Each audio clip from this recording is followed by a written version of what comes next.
Bismillahirrahmanirrahim. Assalamualaikum warahmatullahi wabarakatuh. Alhamdulillahirabbil alamin.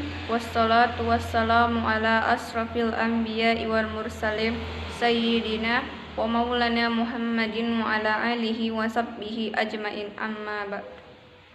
Alhamdulillahirabbil alamin. Nahmaduhu wa nasta'inu wa nastaghfiruhu wa na'udzu billahi min syaruri anfusina wa min syi'ati amalina may yahdihillahu fala hadiyalahu asyhadu an la ilaha illallah wa asyhadu anna muhammadan abduhu wa rasuluh. Sebagai hamba Allah yang beriman, marilah kita panjatkan puji dan syukur kita kehadirat Allah Subhanahu wa taala yang telah memberikan kita kekuatan, kesehatan lahir dan batin semua sehingga kita dapat berkumpul di tempat ini dalam rangka menghambakan diri kepada Allah Subhanahu wa taala. Salawat dan salam tidak lupa kita kirimkan kepada junjungan Nabi kita, Nabiullah Nabi Muhammad SAW, yang telah mengantarkan umat manusia dari peradaban hidup yang jahiliyah menuju pada peradaban hidup yang modern.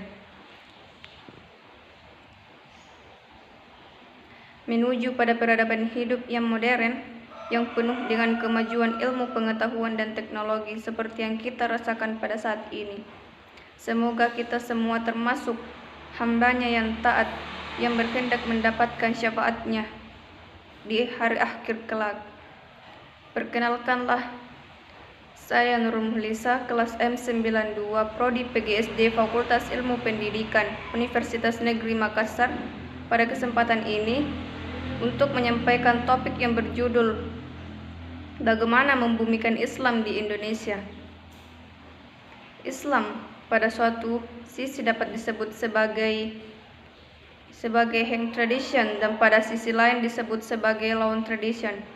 Dalam sebutan pertama, Islam adalah firman Tuhan yang menjelaskan syariat-syariatnya yang dimaksud sebagai petunjuk bagi manusia untuk mencapai kebahagiaan di dunia dan di akhirat. Termaktub kemudian dihimpun dalam syuhuf dan kitab suci Al-Quran Karim. Secara tegas dapat dikatakan hanya Tuhanlah yang paling mengetahui seluruh makhluk, arti dan makna setiap firman-Nya. Oleh karena itu, kebenaran Islam dalam kedataran hang tradition ini adalah mutlak. Pada tataran ini, Islam yang terkandung dalam nas atau teks suci bergumul dengan realitas sosial pada pembagi masyarakat yang berbeda-beda secara kultural. Islam dalam kandungan dibaca, mengerti, dipahami, kemudian ditafsirkan dan dipraktikkan dalam masyarakat yang situasi dan kondisinya yang berbeda-beda. Kata orang, Islam akhirnya tidak hanya melulu ajaran yang tercantum dalam teks atau teks suci, melainkan juga telah mewujudkan dalam historitas kemanusiaan. Bila dalam kesebutan pertama Islam adalah agama wahyu yang seolah-olah berada di langit dan kebenarannya bersifat mutlak, maka pada sebutan kedua Islam telah berada di bumi, menjadi agama masyarakat dan kebenarannya pun menjadi relatif. Implikasinya pada dataran ini Islam berubah menjadi Islam.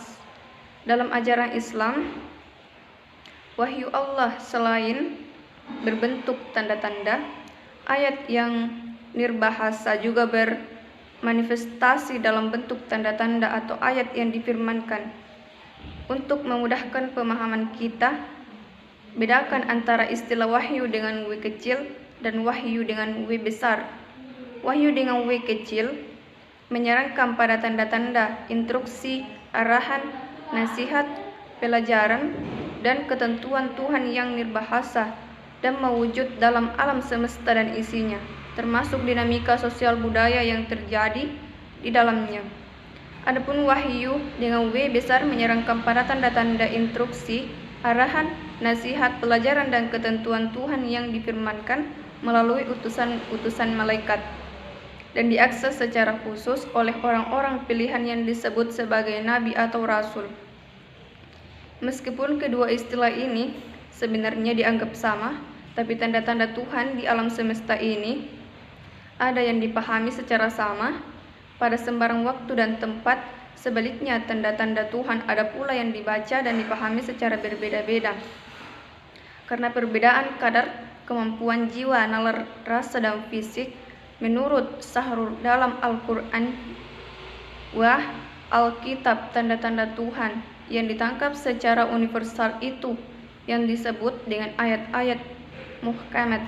Adapun tanda-tanda yang dibaca secara berbeda-beda sesuai dengan perkembangan kemampuan nalar manusia disebut dengan ayat-ayat mustasyabih.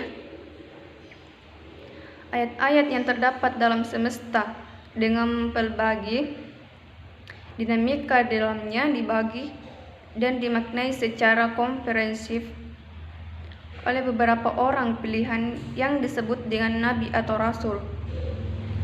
Para nabi dan rasul merupakan orang-orang pilihan karena mereka telah dikaruniai oleh bakat kecerdasan paripurna sehingga dapat mendownload ayat-ayat Tuhan yang diupload di dalam ini dan membackgroundnya menjadi sebuah pelajaran, nasihat, ketentuan, instruksi, dan informasi dari Tuhan yang dibentuk bahasa.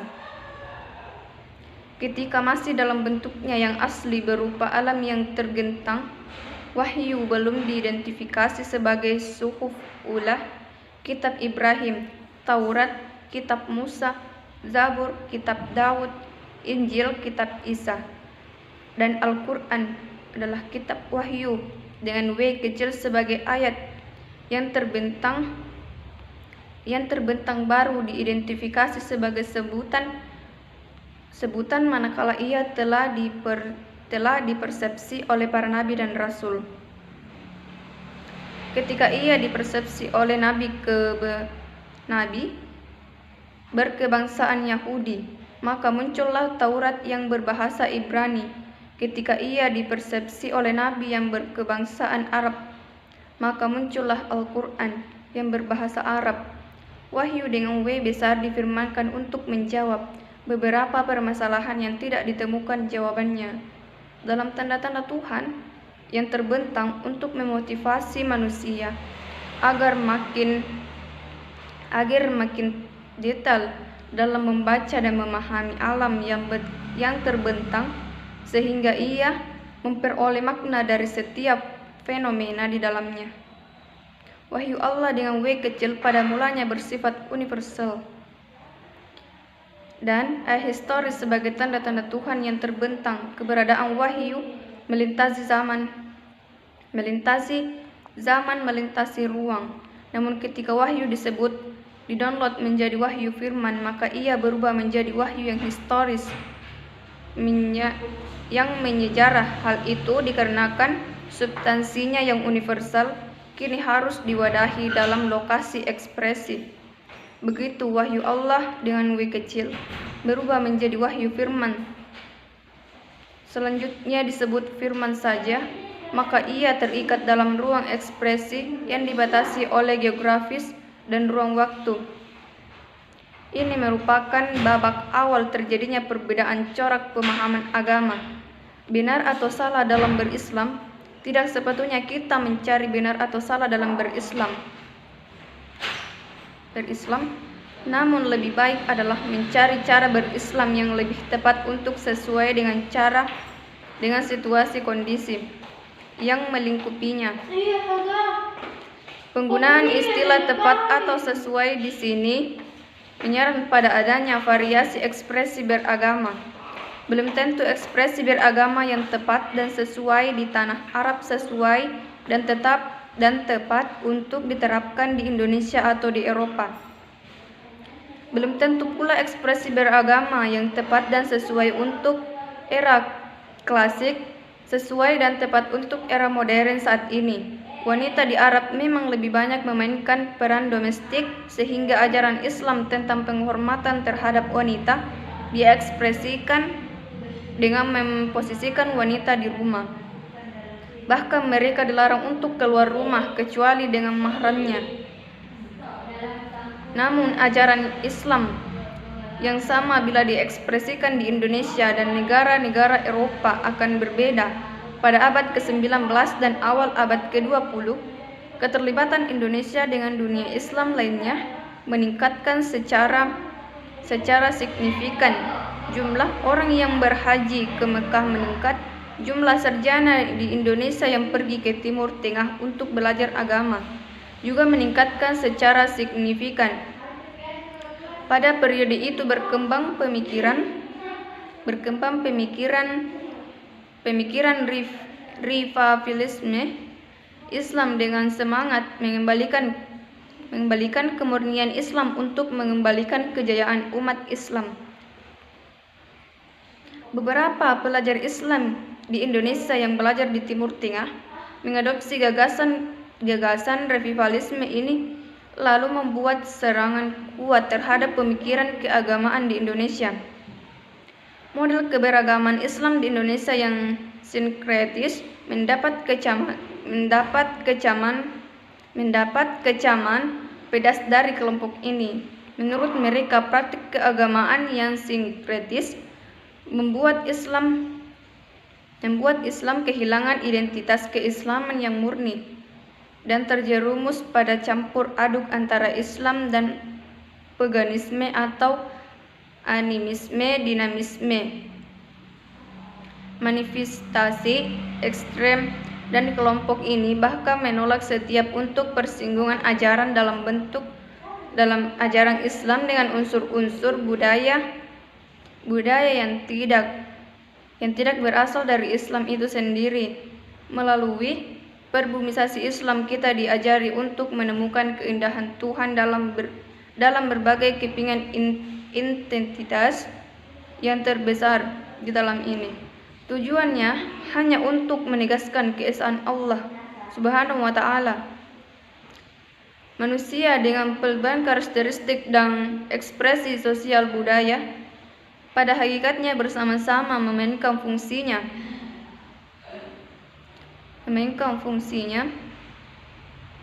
untuk mewujudkan keesaan Allah. Dengan kata lain, Tuhan hadir dalam setiap yang mau wujud. Tuhan pun hadir dalam berbagai ekspresi budaya manusia. Pada kondisi saat dunia mulai mengarah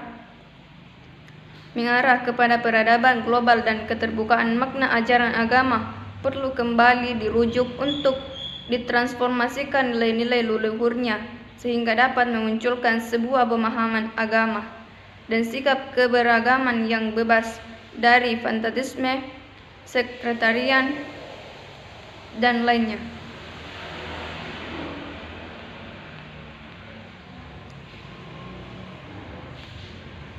Demikianlah ceramah agama yang dapat saya sampaikan pada kesempatan ini.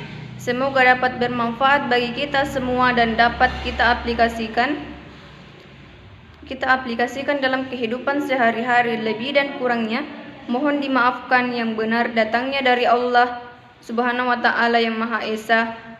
Benar dan salahnya, khilaf atau keliru, itu datangnya dari diri saya sendiri. Akhirul kalam, subhanaka Allahumma wa bihamdika wa asyhadu an la ilaha illa anta astaghfiruka wa atubu ilaik. Wassalamualaikum warahmatullahi wabarakatuh.